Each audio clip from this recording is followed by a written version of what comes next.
Welcome to our analysis, ladies and gentlemen. As always, thank you for taking your time to watch our videos. Martha Karua finally was in the Luo Nyanza belt after a long wait. Ever since Raila Amolo Odinga appointed Martha as his running mate, Martha has not stepped into the Luo Nyanza.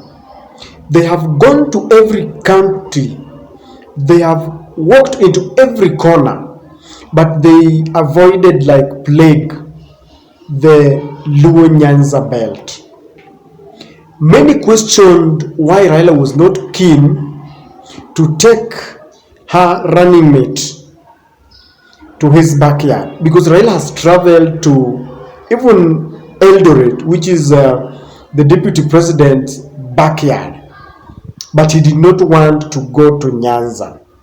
In fact, questions were raised when Raila went to Kisii for what they called a Nyanza tour, and a program was released by his campaign team.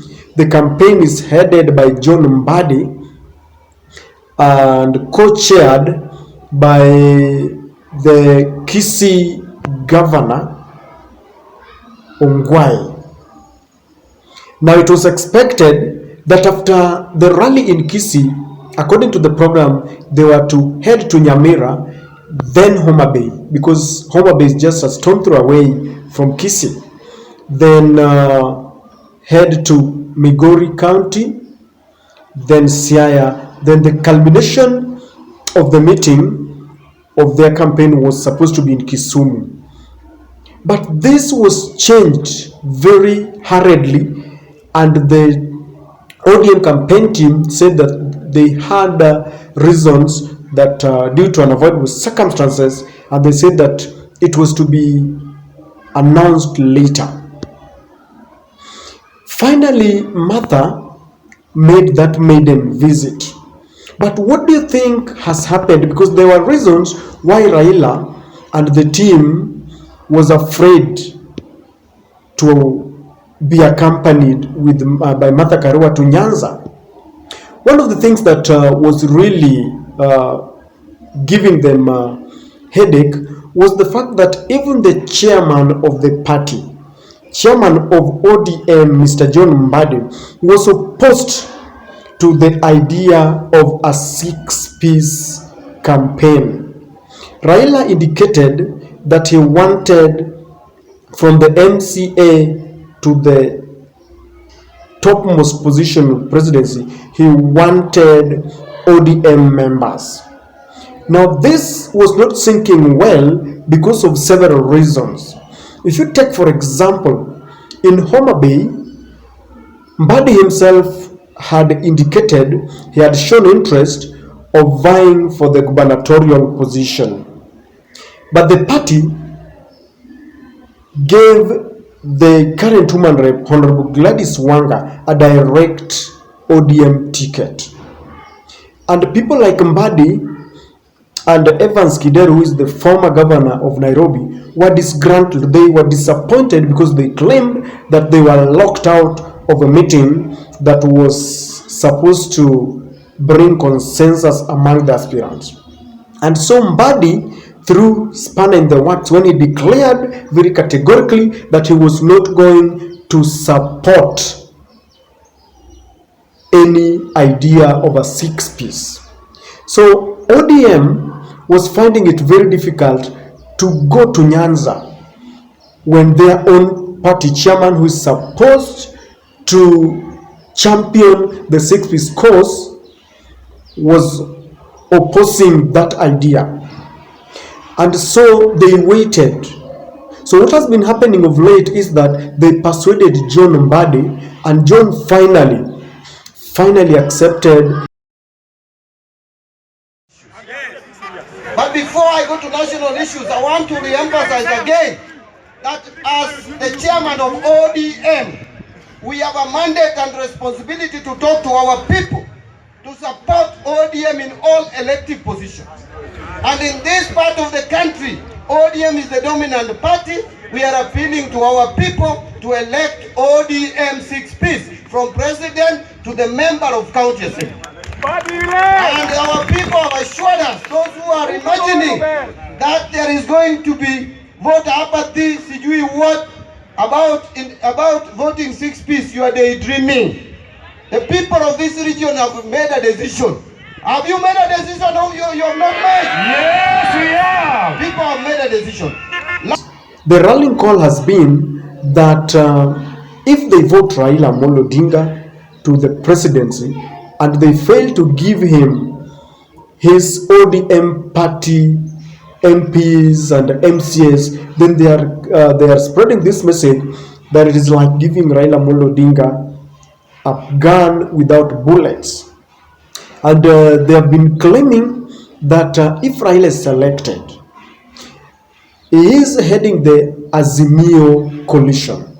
So they tell the Nyanza people that it is going to be humiliation, because after the elections, John Mbadi is explaining that they are going to sit together after the polls, and then the party leaders are going to explain how many members of parliament they have and bring on the table when they start dishing out the cake.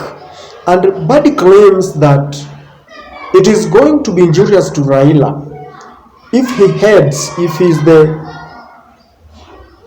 president and he has less members of parliament, then he's not going to bargain, because the bargaining power is with the people and the number of MPs you bring on board. So it seems like after convincing Mbadi, now the party found it easier to visit Nyanza. Number two, recently Uhuru President, who is the chairman of Azimio Coalition, convened a council meeting, the Azimio Council meeting. This meeting was attended by the several party leaders, the parties that form Azimio. Among them Kalonzo Musyoka of the Wiper, Martha Karua and Charity Ngilo of NAK and NAK Kenya, Wafula Wamunyinyi of the New Ford Kenya or something, all the parties that form Azimio, Gideon Moi of KANU. This meeting was supposed to iron out differences and cure the sibling rivalry that they felt was giving William Samoei Ruto an undue advantage. They agreed that they were going to start zoning their areas so that they only have one particular Azimio candidate vying for one seat. Discussed and approved a strategy to synergize the strength brought by each party to the coalition by rationalizing and harmonizing candidates in all elective positions, and mandated each constituent party to implement the strategy. 4. Express satisfaction with the party's strategy that is on course to ensure a victory for the Azimio la Umoja One Kenya presidential candidate with over 15 million votes. Even though this has really escalated a lot of dissatisfaction in very many quarters, but that was the position. And this is the other reason why Raila Amolo Odinga now found it a bit easy to take with him Martha Karua, because they did not want a situation where, for example, Gladys Wanga, who is the woman rep, stands to speak to the people of Homabay, and then people start shouting her down. Mbadi is now explaining to them that the idea of zoning and calling for one candidate in one political office is not unique to Nyanza. And he explained to them that even in Baringo, they have left that area to Gideon Moi. In Bungoma, he explained that it is left to the DAP of Eugene Wamalwa. So they took this opportunity to explain to the Nyanza residents that this is not unique. After that meeting, it gave the ODM party now a reason to go and explain to their people that, look, we are facing the same challenges as other areas too, but those areas have accepted this call. And if you look at the campaign, it was choreographed to explain to them that the other regions have accepted the zoning. It is only Nyanza. And it seems that now the people are slowly accepting this, even though the result will be seen after the August polls, but it is the message that they are spreading. Number two, the long wait was really becoming a problem because very many analysts, very many people were asking, why is Raila not going to Nyanza? And it was painting a very negative picture. It is like he was afraid of going to his own place. He was afraid of going to his own bedroom. And with the kind of reception that people always expect to see, they really put Raila to task to explain why he was not taking, Martha Karua with him. And so they felt that they could not wait anymore. They had to go and face the problems as they are. And that is why, if you look at the campaigns, they have faced it head on, and they are telling the people to rally behind Raila and give Raila all the 6 positions as ODM.